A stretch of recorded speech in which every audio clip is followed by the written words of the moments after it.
তোকে তো বারবার বললাম প্লাস্টারটা ভালো করে গরম কর, তারপরে পেন্ডেন্টটা তুলবি। কম গরম করার জন্য ফ্রেমটা রয়ে গেল, তো আবার দুটো ডাইও রয়ে গেল।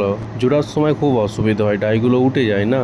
আসসালামু আলাইকুম, হ্যালো গাইস, কেমন আছো? আশা করি সবাই ভালো আছো। আবার একটা নতুন ভিডিওতে তোমাদেরকে স্বাগত জানাই। আজকে আমি একটা পেন্ডেন্ট বানাবো, বা লকেটও বলতে পারো। লকেটটা খুবই সুন্দর।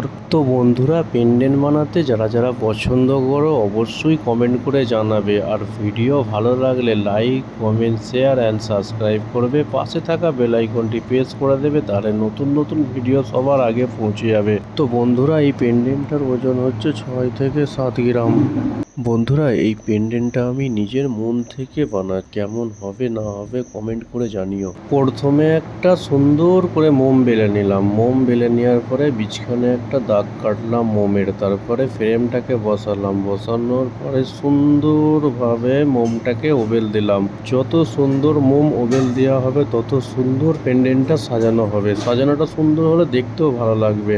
ফ্রেমের মাথায় প্রথমে একটা দিল লাগিয়ে দেবো, মানে পান লাগিয়ে দেবো। তারপরে দুটো হচ্ছে ডায়ের এস লাগাবো। এই পেন্ডেন্টটা দু সাইডে দুটো কাটারি লাগিয়ে দেবো। এবার সুন্দর লাগছে দেখতে। এবার পেন্ডেন্টের লুকটা চলে এলো, যে খুব সুন্দর লাগছে পেন্ডেন্ট। তো বন্ধুরা, পেন্ডেন্ট কখন ভালো লাগে? যখন পেন্ডেন্টের চারিপাশে কাজ দেওয়া হয়ে যায়, দেওয়ার পরে পেন্ডেন্টটা একটা সুন্দর লুক চলে আসে, তখন দেখতে ভালো লাগে। তো বন্ধুরা, পেন্ডেন্টের সাইডে কাটারির পাত্রের পিসটা লাগানোর পরে নিচের দিকে ব্রিজ লাগিয়ে দিচ্ছে। একটা, দুটো, তিনটে, চারটে, 5টা করে মোটামুটি 15-20টা মতন ব্রিজ লাগিয়ে দিলাম। দেওয়ার পরে হচ্ছে একটা তার দিলাম, সেলাই তার দিলাম। সেলাই তার দেওয়ার পরে বীজখানে চেন ঝুলিয়ে দিলাম। প্রথমে চেনটা হচ্ছে 10 কড়ি, এটা হচ্ছে পাট্টা চেন, ডিপি যাকে বলে। তারপরেরটা হচ্ছে 8 কড়ি, তারপরেরটা হচ্ছে 6 কড়ি, তারপরেরটা হচ্ছে 4 কড়ি। তো বন্ধুরা, এভাবে 7টা চেন ঝুলিয়ে দিলাম পেন্ডেন্টটার নিচে। পেন্ডেন্টটা এবার কি সুন্দর একটা লুক চলে এলো, আরো সুন্দর লাগছে দেখতে। পেন্ডেন্টের চেন ঝোলালে খুব সুন্দর লাগে।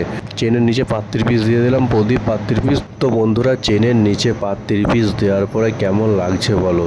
চেনের সাইডে খালি ছিল, সেই খালি জায়গাটায় কেরি ডাই লাগিয়ে দেবো।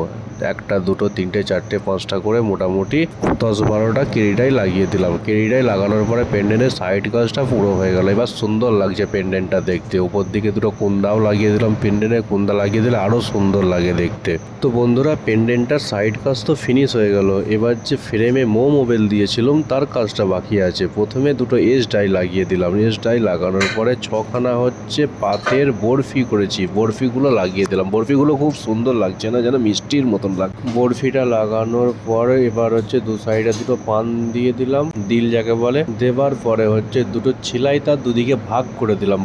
দুদিকে তার দিয়ে ভাগ করে দেওয়ার পরে সামনের দিকে দুটো কাটারি লাগিয়ে দিলাম। কাটারি পাত্রের পিস লাগানোর পরে পেন্ডেন্টটা খুব সুন্দর লাগছে। এবার ভরা ভরা লাগছে, যে আলাদা আলাদা গ্যাপ হয়ে গেল। তো বন্ধুরা, পেন্ডেন্টটা আলাদা আলাদা গ্যাপ হয়ে যাওয়ার পরে এবার আলাদা আলাদা কাজ দেবো। সামনের দিকটা যেমন লম্বা লম্বা ডাই দিয়ে দিলাম। ডাই দেওয়ার পরে হচ্ছে যে যে দুটো গ্যাপ করেছিলাম সেই দুটো গ্যাপে হচ্ছে কেরি ডাই লাগিয়ে দেবো। আর সাইডের দিকে যে আছে সাইডের দিকে একটু বড় সাইজের কেরি লাগাবো। কেরি লাগানোর পরে হচ্ছে, তো বন্ধুরা, কেরি লাগানোর পরে একটা বার্মির তার দিয়ে দেবো। বার্মির তার দেওয়ার পরে হচ্ছে সাতদানি দেবো। সাতদানি দেওয়ার পরে হচ্ছে আবার একটা বার্মির তার দেবো। বার্মির তার দেওয়ার পরে হচ্ছে ফ্ল্যাট প্রদীপ লাগাবো। ফ্ল্যাট প্রদীপ হচ্ছে ডায়ের প্রদীপ, ওইগুলো উল্টে উল্টে লাগাবো। 3টে লাগাবো প্রথমে, তারপরে 2টো লাগাবো। গ্যাপটা পূরণ হয়ে গেল।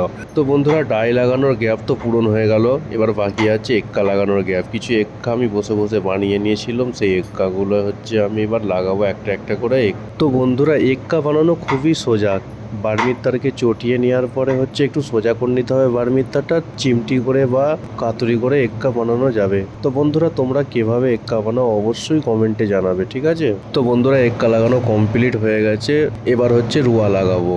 যে ডায়ের গাছগুলো আছে না, সেইগুলোতে একটা একটা করে রুয়া লাগিয়ে দেবো, তাহলে দেখতেও সুন্দর লাগবে, মজবুতও হয়ে যাবে। তো বন্ধুরা, পেন্ডেন্টটা আমার মোটামুটি সাজানো হয়ে গেছে। আর একটা ফুল বানিয়ে নিই, কিস্তি ফুল ওপরে হচ্ছে লাগবে। যে বরফিটা আছে পিছখানে, বরফিটার ওপরে লাগবে। তো বন্ধুরা, পেন্ডেন্টটা সাজানোর পর কেমন লাগছে অবশ্যই কমেন্ট করে জানাবে। তাহলে এবার প্লাস্টার ঢেলে দিই। প্লাস্টার আমার ঢালা হয়ে গেছে। তো বন্ধুরা, প্লাস্টারটা শুকিয়ে যাওয়ার পরে ভালো করে হিট মেরে গরম করে তুলতে হবে, না হলে এরকম ফ্রেম রয়ে গেলে খুবই খারাপ লাগবে। ফ্রেমটা আবার সেট করতে খুবই অসুবিধে হয় আবার। তো বন্ধুরা, পেন্ডেন্টটা আমার জোড়া হয়ে গেছে। জোড়ার পরে আমি সাফ করে নিয়েছি। সাফ করে নেওয়ার পরে যে কিস্তি ফুলটা বানিয়েছি, সেই কিস্তি ফুলটা উপরে জোড়া দেবো। জোড়া দেওয়ার পরে কত সুন্দর লাগছে দেখো, পেন্ডেন্টটা খুবই সুন্দর লাগছে না দেখতে?